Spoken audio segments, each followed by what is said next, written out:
Hey guys, thank you so much for tuning in today. Jody Amend, mortgage advisor with Universal Lending Home Loans. Today I want to talk to you about down payment assistance, specifically CHFA down payment assistance.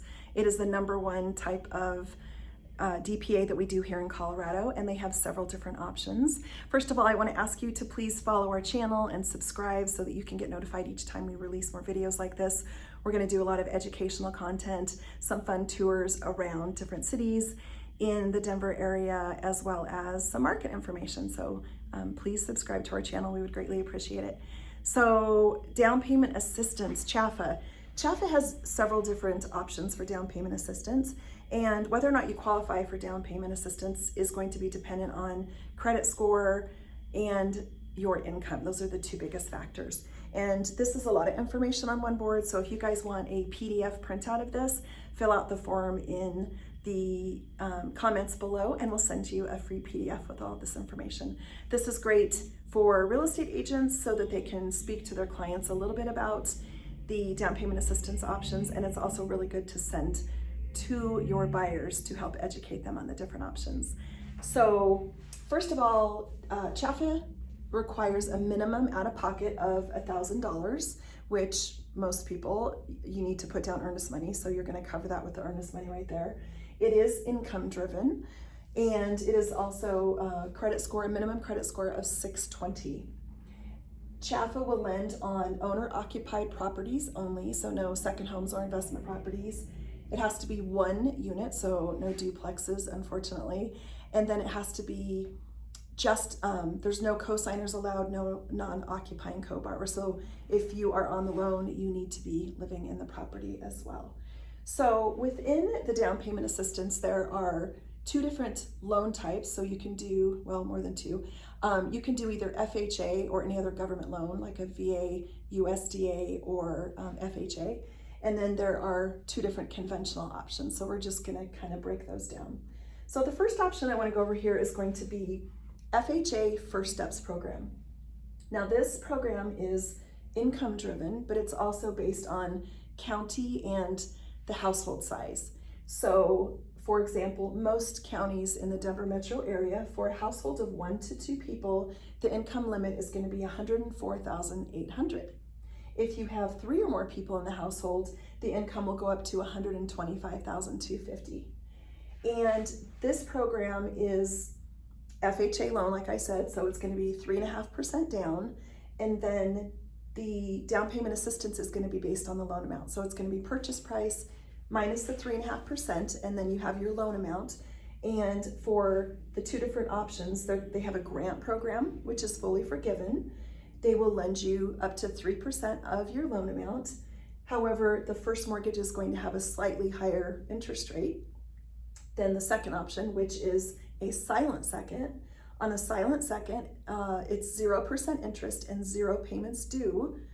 And you don't have to pay that money back until you either sell the home or until you refinance. And if you were to refinance, you would just need to roll the down payment assistance into that new loan.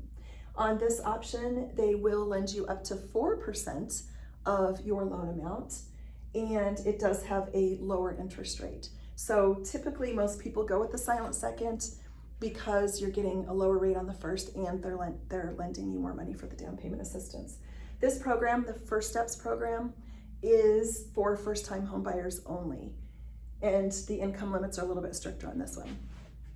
Now if you come over here to the next program, this is the Smart Steps program, and you can do the Smart Steps program for an FHA, a VA, or a USDA loan. And the same options are available. So if you're doing FHA, you're going to have 3.5% down. If you're doing USDA or VA, 0% down. So for a USDA or VA, most likely the only money out of pocket is going to be that earnest money, because you're not going to have a down payment. The grant or the silent second is most likely going to cover all of those closing costs. Again, same two options: grant, fully forgiven, up to 3% of the loan amount, slightly higher interest rate. Silent second is going to be 0 payments, 0 interest. They'll lend up to 4%, and the interest rate is slightly lower on this one. And for the Smart Steps program, it is not based on county or household size. It is just In Colorado, it is $130,200. And then we have two of the conventional options down here. We have the CHFA Preferred and the CHFA Preferred Very Low Income. The only difference between these two options is going to be the income limits. So in most Denver metro areas, the income limit on the CHFA Preferred is going to be $83,840, and that did just go up from $80,000. So it is a little bit better than it was before. So CHFA Preferred is, again, a grant option, a silent second, same exact terms for those. The interest rate is slightly higher on the conventional options, but the mortgage insurance is typically a little bit better. Same exact over here, the very low income, the grant option and the silent second, but the income is quite a bit lower. So a max income of $52,400 on this one. The difference between the FHA and the conventional, other than the requirements for income, are going to be, the biggest thing is going to be the mortgage insurance. So anytime you put down less than 20% on a mortgage, you're going to be required to pay mortgage insurance. It could be lender paid, which means your interest rate is going to be higher and the lender is going to pay it. You can pay it one-time upfront premium and then you never have to pay it again, or you can pay it monthly, and those are the conventional options. On the FHA, you're going to pay both an upfront mortgage insurance premium, which is rolled into the loan, and then you're also going to have a monthly premium. The only drawback to the FHA is that mortgage insurance is going to be on there for the life of the loan. So the only way to get out of that would be to refinance into a conventional, and you can do that once your loan to value, so your loan amount divided by whatever the property value has gone up to. Once you're at 78%, you can, or I'm sorry, 80% if you're going to refinance, then you can refinance it into a conventional loan and get rid of the mortgage insurance. If you, let's say you're at 90%, you could most likely refinance into a conventional and either lower the premium or maybe do a one-time upfront premium at that time and then just be done with it. So there's a lot of options there. It's really going to be unique to your situation as to what makes sense on that. So that is the main difference, is going to be that mortgage insurance. The maximum debt to income ratio. So debt to income ratio is going to be the proposed housing payment. So principal and interest, taxes, insurance, if there's any HOA dues, the proposed payment plus any other debt that you have. So like whatever shows up on your credit, credit cards, any auto loans, any personal loans that you might have that maybe don't show up on your credit, anything like that. This wouldn't include your cell service or utilities or anything like that. So all of those numbers put together divided by your gross monthly income is going to be your debt to income ratio. So for CHFA, if you have a credit score of 620 to 659, you can go up to a 50% debt to income ratio. And if you have a credit score over 660, you can go up to 55% debt to income ratio.